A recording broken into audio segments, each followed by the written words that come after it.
அதினதின் காலத்தில் ஒவ்வொன்றையும் நேர்த்தியாய் செம்மையாய் செய்பவரே.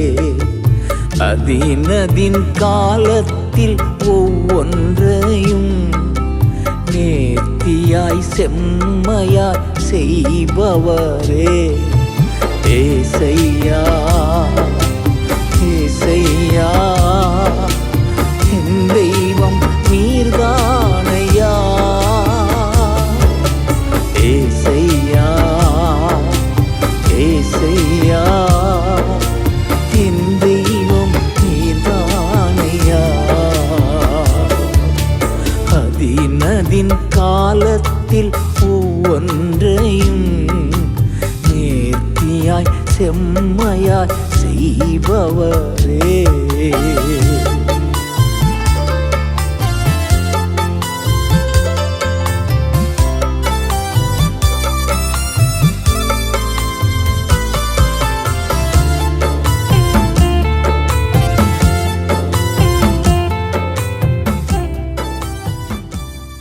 அப்போ இந்த நாளில் பேசுகிறத குறித்து கூட அவர் கேட்டார். நானும் பேசிக்கிட்டே இருந்தப்போ ஆண்டவர் ஒரு வார்த்தை சொன்னார், போன வழியாக திரும்பாதேன்னு சொல்கிறார் அப்படின்னு. அவர் பேசிகிட்டு இருக்கப்போ எனக்கு இப்படி ஒரு வார்த்தை வெளிப்படுது. சொல்லுங்கள், போன வழியை திரும்பாத, திரும்பி வராத. எனக்குமே அப்போ தான் அது கேட்டதுனால பைபிள் எங்கே இருக்குன்னு எனக்கு தெரியாது, ஆனால் அந்த வார்த்தை அப்போ தான் கேட்டது. எப்படின்னா, இப்போ ஒரு இந்த இடத்துக்கு வரத கூட நம்ம ஒரு லொக்கேஷன் போட்டு வரோம். லொக்கேஷனில் கூகுளில் எல்லாம் கரெக்டாக எக்ஸாக்டாக காட்டினா கூட ஒரு டேர்னிங்கில் நின்றுட்டு இந்த ஹோட்டல் இங்கே தான் இருக்கான்னு கேட்குறோம். வர வரையிலையும் அந்த 2 மணி நேரம் மதுரையில் 1:30 மணிக்கு கிளம்புனோம், இங்கே 3:30 மணிக்கு வந்துட்டோம், இல்லை 4:30 மணிக்கு வந்துட்டோம். அந்த தூரம் ஜாஸ்தி இந்த டைம். ஆனால் அதே வழியில் திரும்பி போகிறப்ப அதே நேரம் தான் ஆகுது, அதே தூரம் தான் ஆகுது, ஆனால் ரொம்ப இலகுவாக இருக்குது. நான் சொல்கிறது விளங்குது அவங்களுக்கு. ஒரு இடத்துக்கு நம்ம போகிறோம், புதுசாக போகும் பொழுது இந்த இடத்துக்கு எப்போ போய் சேருவோம், இது எவ்வளோ தூரம், இதுக்கு அடுத்தது என்ன வரும், இப்படின்ற கொஸ்டின் நம்ம மனதில் இருந்துக்கிட்டே இருக்கும். இந்த மாதிரி கொஸ்டின் நமக்கு மனதில் இருக்கிறப்ப நம்ம தேவனை நோக்கி பார்க்குறோம், சரியாக போகுமா என்னான்னு. போன வழியே திரும்பாதன்னா என்ன அர்த்தம் அப்படின்னு ஆண்டவர்கிட்ட நான் கேட்டேன். ஆண்டவர் சொன்னார், எல்லா இடத்துலையும் நான் உன்னை நடத்த சித்தமுள்ளவனாக இருக்கிறேன். வழி சொல்லுங்கள், வழி இதுவே, இதில் நடவுங்கள் என்று சொல்லக்கூடிய சத்தத்தை உங்கள் காதுகள் கேட்கும். ஏசாயா சொல்லுங்கள், ஏசாயா 30ஆம் அதிகாரம் 21ஆம் வசனம். அப்போ ஆண்டவர் எல்லா காலத்திலும் நம்மோடு இருந்து வழி இதுவே, இதில் நடவுங்கள் என்று சொல்லக்கூடிய ஒரு சத்தத்தை நீங்கள் கேட்பீங்க. அதுக்கு தான் ஆண்டவர் சொல்கிறாரு, சில நேரத்தில் நீ போகாத வழியில் உன்னை நான் கூட்டிகிட்டு போகிறேன், ஆனால் நான் உன்னோட கூட இருக்கேங்கிறார். நான் நாளைக்கு நடக்கிறது என்னான்னு தெரியாது, உனக்கு தெரியாது, ஆனால் எனக்கு தெரியும். நான் உன்னோடு இருந்து நடத்துவேன். அதில் அவ்வளவு யதார்த்தமாக இருந்து நம்மளோட பேச ரொம்ப ஆர்வம் கொண்டு வருவான். பக்கத்தில் கை கொடுத்து சொல்லுங்கள், தேவன் உங்களுடைய வாழ்வின் எல்லா பகுதிகளிலும் மிகுந்த ஆர்வம் உள்ளவராக இருக்கிறார். ஆமென். எவ்வளோ ஆர்வம்! நீங்கள் என்ன சட்டை போடணும், என்ன ட்ரெஸ் போடணுங்கிறதுல கூட சொல்கிறதுக்கு அவ்வளோ ஆர்வம் இருக்குது. நீங்கள் எப்படி இருக்கணுங்கிறதுல கூட தேவனுக்கு ரொம்ப ஆர்வமெல்லாம் இருக்குது. நம்ம பிள்ளைங்கள்லாம் ஸ்கூலுக்கு அனுப்புகிறப்போ, ஒரு ப்ரோக்ராமுக்கு அனுப்புகிறப்போ சாதாரணமாக அனுப்பிடுவோமா? இருக்கிறதுல ஒரு கிழிஞ்சதை போட்டுட்டு வாடின்னு சொல்லுவோமா? சொல்லுங்கள், உங்களை நீங்கள் நினச்சிருக்கிறத காட்டிலும் உங்களை குறித்து ரொம்ப நல்லா நினச்சிருக்கிறார். ஆமென். இப்படிப்பட்ட ஒரு தேவனை தான் நாம் கொண்டிருக்கிறோம்.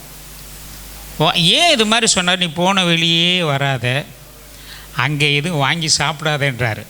வாசிங்க அந்த தீர்க்கதரிசியுடைய பேர் இல்லை. நான் 1 ராஜாக்கள் 13ஆம் அதிகாரம், அதில் வந்து இஸ்ரேல் ஜனங்கள், எகிப்து ஜனங்கள், எருசலேம் 2 சாலமனுக்கு அப்புறம் ராஜ்யம் 2ஆக பிரியுது.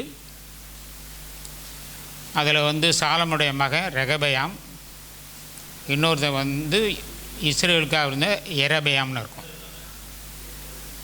அப்போ ரெகபயாம் வந்து இந்த இஸ்ரேல் ஜனங்களோட சண்டை போட போவான். அப்போ சோமையான்னு சொல்லி ஒரு தீர்க்கதரிசி அவனை அனுப்பி சண்டை போட வேணாம் சகோதரர்கிட்ட அப்படின்னு சொல்லுவான். ஏன்னா அந்த எரபயாம் வந்து ஒரு விக்கிரக ஆராதனையை ப்ரொமோட் பண்ணிகிட்டு இருப்பான் அந்த காலத்தில்.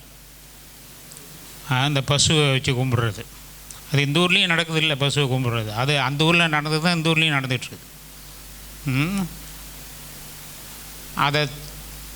அதை செய்கிறப்ப, அந்த இதை பண்ணுறப்ப இந்த பலிபீடத்துக்கு போய் விரோதமாக தீர்க்க தரிசனம் வரேன்னு சொல்கிறார் தேவன்.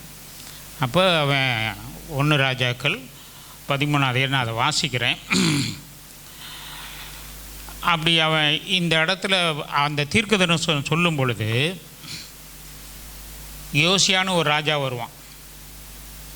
அவன் வந்து 350 வருஷத்துக்கு பின்னாடி வரக்கூடியவனுடைய பேர் வந்து அந்த தீர்க்கதரிசி சொல்கிறான். இதில் இருக்கிற சாம்பல்லாம் பழியிட்டீங்க, இதில் இருக்கிற சாம்பல்லாம் கொட்டி போகும்னு சொல்கிறான். அவனை ஆளை பிடிச்சி அடிடுறான் ராஜா, கையை நீட்டுவான், கையை மடக்காது. உடனே அவன் ஜெபம் பண்ணுவான், மனதுருகி வருத்தப்பட்டு ஜெபம் பண்ணுவான், கறி சரியாயிடும். ஆனால் ஒரு தீர்க்கதரிசியும் தான் போட்டிருக்கும். எவ்வளோ அற்புதம் நடக்குது. அப்போ அந்த ராஜா கேட்குறான், நான் என் வீட்டுக்கு வா, உனக்கு எவ்வளோ வேணாலும் நான் தரேன்றான். இந்த வீட்டில் இங்கே புசிக்கக்கூடாது, இந்த வழியில் வரக்கூடாதுன்னு தேவன் எனக்கு சொன்னார் அப்படின்றான். ஆனால் இன்னொரு கிழட்டு தீர்க்கதரிசின்னு அதில் போட்டிருக்கும், கிழவன்னு. என்னதுங்க? அப்போ நான் கேட்டேன், என்ன கிழவன்னு போட்டிருக்கேன்? அப்போ இவன் வாலிபனான்னு கேட்டேன். சொன்னவன் வாலிபனுங்க, அந்த யார் அவன் பேருன்னு கேட்டேன். இதுக்கு முந்தின அதிகாரம் 12ஆம் அதிகாரத்தில் செமையான்னு போட்டிருக்கேன், அவன் தான் இவன். இவ்வளோ அற்புதம் செஞ்சும் இவன் கீழ்ப்படியாமல் போனதுனால அவன் பேருக்கு இழுக்கு வரக்கூடாதுன்னு சொல்லி அவன் பேரை போடலைன்னார். ஹலோ, பக்கத்தில் பாசுவோம். எங்கேயுமே உங்களை வெக்கப்படுத்துறதுக்கு தேவன் விரும்புகிறதில்லை. நீங்கள் ஒரு தப்பு பண்ணிட்டீங்க தான், ஆனாலும் அவர் விரும்புகிறதில்லை. எப்படிப்பட்ட தேவனை நம்ம கொண்டிருக்கிறோம் பாருங்கள். நம்ம வந்து ஒரு ஆள் தப்பு பண்ணால் ஊர் பூரா நோட்டீஸ் அடித்து ஒட்டிடுவோம். புரியுதா உங்களுக்கு நான் சொல்கிறது? தேவ அன்பு இருக்கும் பொழுது நிறைய பேர் இந்த குறை சொன்னாவே, நான் எப்போவுமே சொல்லுவேன், இதையும் கூட சொல்லுவேன், குறை சொல்கிறவன் சரியாக ஜெபிக்க மாட்டான், சரியாக ஜெபிக்கிறவன் குறை சொல்ல மாட்டான். சொல்லுங்கள் பார்த்தோம். குறை சொல்கிறவன் ஜெபிக்க மாட்டான்.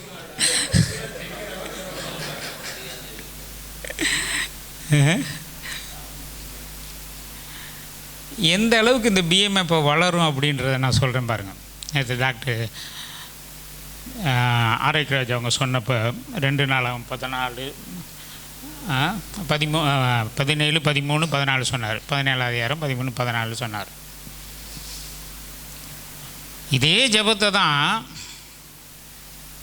நெகேமியா காலத்தில், நெகேமியா வந்து ஒரு பானபத்திரக்காரனாக இருக்கிறான், ராஜாவுக்கு ஓய்வு ஊற்றி கொடுக்குறவனாக இருக்கான். அவன் ஜெபம் பண்ணுறான். முதல் அதிகாரத்தில் ஜெபம் பண்ணும் பொழுது நாங்கள் பாவம் செய்தோன்றான். இவன் ரொம்ப நல்ல மனுஷன்தான். மக்களுடைய பாவத்தை தன்னுடைய பாவமாக நினச்சான். புரியுதா? தானியேல் 9ஆம் அதிகாரத்தில் பார்த்தீங்கன்னா அந்த டிட்டோ நெகேமியாவில் இருக்க அதே ஜெபம் அப்படியே டிட்டோ இருக்கும். அவனும் என்ன சொன்னால், நாங்கள் பாவம் செய்து இப்போ நம்ம ஆபீஸில் ஒரு தப்பு நடக்குது, இது வந்து என்னுடைய கவனக்குறைவு அப்படின்ற மாதிரி ஒரு சிந்தை என்னைக்கு வந்ததோ அன்னைக்கு உங்கள் ஜெபம் வந்து அன்பின் அடிப்படையில் இருக்குது. இப்படி ஜெபம் பண்ண ஆரம்பிக்கிறப்போ குறை சொல்கிறதுக்கே உங்களுக்கு இடம் இல்லாமல் போகும். நான் சொல்கிறது புரியுதா உங்களுக்கு? ஏதோ கடமைக்காக நம்ம ஜெபம் பண்ணுறதில்ல. இப்போ விலைங்க பாருங்கள், குறை சொல்கிறவன் ஜெபிக்க மாட்டான், குறை சொல்கிற ஆவி வந்தாவே ஜெபிக்க முடியாது. சரியாக ஜெபிக்கிறவன் குறையே சொல்ல மாட்டான். அது வெற்றியை தான் நான் பார்ப்பான். ஒரு இடத்துல நான் ஒரு 6 மாதமாக ஒரு ஊழியக்காரனை பற்றி என்கிட்ட வந்து கம்ப்ளைண்ட் மேலே கம்ப்ளைண்ட்டு. நான் நிறைய பாஸ்டர் பேசுகிறனால சொன்னேன், நீ போப்பா போ. அது ஓரளவுக்கு உண்மைங்கிறதும் உண்மை தான். ஆனால் அவருக்காக ஜெபம் பண்ணேன். 6 மாதம் விடாமல் ஜெபம் பண்ணேன். அடுத்த மீட்டிங்கில் கணவனும் மனைவியுமா சேர்ந்து அந்த ஒரு ஆலயத்தை திறந்தாங்க. முன்ன நம்ம வந்து ரிசல்ட்டை பார்க்கணும். ஜெபம் பண்ணுறதுல வந்து குறை சொல்லிகிட்டு இருக்கக்கூடாது. ஒருத்தங்களுக்கு அந்த அந்த பதில் கிடைக்கிற வரையிலையும் நம்ம ஜெபம் பண்ணணும். அது ரொம்ப ரொம்ப ரொம்ப ரொம்ப ரொம்ப முக்கியமாக இருக்குது. குறை speak evil of no man. எங்கள் வீட்டிலலாம் பெருசாக எழுதியே போட்டிருப்பேன். இப்படி நீங்கள் நடக்கும். இங்கே பிஎம்எஃப்ல காலையில் கூட என்கிட்ட ஆண்டவர் சொன்னார், இங்கே சாப்டர் பிரசிடெண்ட்டாக இருக்கிறவங்க, லீடர்ஸாக இருக்கிறவங்க எல்லாமே அழைக்கப்பட்டவர்கள், அபிஷேகிக்கப்பட்டவர்கள். உங்கள் மேலே அப்போஸ்தலர் அபிஷேகம் இருக்கிறது. இந்த அபிஷேகம் சங்கீதம் 133 பிஎம்எஃப் சங்கீதம் அது இல்லை, ஆரோன் தலை பிஎம்எஃப் சங்கீதம். அது கார்ப்பரேட் அனாயிண்டிங்னு அதுக்கு சப்ஜெக்ட் போடுறாங்க. அப்போஸ்தலரும் ஒரு கார்ப்பரேட் அனாயிண்டிங் உள்ளவங்க தான். நீங்கள் இந்த நாள்லேருந்து ஒரு விசேஷ விதமாக உங்கள் லீடர்ஸ்க்கு மேலெல்லாம் ஒரு அபிஷேகம் இறங்கும். உங்கள் எஸ்பெஷலி இந்த பிஎம்எஃப் மீட்டிங்கில் நீங்கள் நடத்திட்டு இருக்கப்போ ஒருத்தர் வந்து கேட்போம், உங்களுக்கு நீங்கள் வந்து ஒருத்தர் வந்து என்ன சொல்கிறது, ஒரு பில்டிங்கை பற்றி சந்தேகம் கேட்குறாரு. நீங்கள் டாக்டராக இருப்பீங்க, இல்லைன்னா டீச்சராக இருப்பீங்க, பிரசிடெண்ட்டாக இருக்காங்க. உங்களுக்கு தெரியாத சப்ஜெக்ட்லேருந்து தேவ ஆவியானவர் உங்கள் மூலமாக பேசி அந்த அப்போஸ்தல அபிஷேகம் உங்கள் மேலே இருக்குங்கிறதுனால நான் சொல்கிறேங்க. நல்லா நீங்கள் விளங்கிக்க. இது ரொம்ப முக்கியமான தேவன் உங்களை குறித்து நினைத்திருக்கிற நினைவுகளை சொல்கிறேன். எப்பேற்பட்ட மனுஷனுக்கும் நீங்கள் ஆலோசனை கொடுக்க முடியும். தேவனுடைய வார்த்தை உங்கள் வாய் மூலமாக வெளியே வர்றதை நீங்கள் பார்ப்பீங்க. ஹீலிங் உடனே நடக்கும், பிரச்சனைகள் உடனே தீர்வாகும். ரொம்ப வருஷம் கழிச்செல்லாம் இல்லை, அதெல்லாம் இப்பொழுதே வேகமாக நடந்துக்கிட்டு இருக்குது. ஒரு முக்கியமான காலத்துக்குள்ளே நீங்கள் வந்திருக்கிறீங்க, அது நடக்கும். இது ரொம்ப முக்கியமானது. அதனால தான் பிஎம்எஃப்ல வந்து அபிஷேகம் பண்ணி ஜெபம் பண்ணுறது, லீடர்ஸ் வந்து அப்படிலாம் ஒழுங்காக பண்ணிக்கிட்டு தான் இருந்தோம். இப்போ கூட சொல்கிறோம். இப்போவும் இதே இடத்துலேருந்து தேவ ஆவியானவர் சொல்கிறது தான் நான் சொல்கிறேன். இதில் லீடராக இருக்கிறவங்க மேலே ஒரு அப்போஸ்தல அபிஷேகம் இருக்குது, அதனோடு சேர்ந்த ஒரு அதிகாரம் இருக்குது. நீங்கள் எப்படிப்பட்டவங்கிறதில்ல, உங்களை அழைத்தவர் எப்படிப்பட்டவருங்கிற அடிப்படையில் எல்லாமே நடக்கும். நீங்கள் காலையில் நல்லா இருந்திருப்பீங்க, ஜெபம் பண்ணியிருப்பீங்க, ஒர்ஷிப் பண்ணியிருப்பீங்க, வீட்டை விட்டு வரப்போ வல்லுன்னு கூட விழுந்திருப்பீங்க.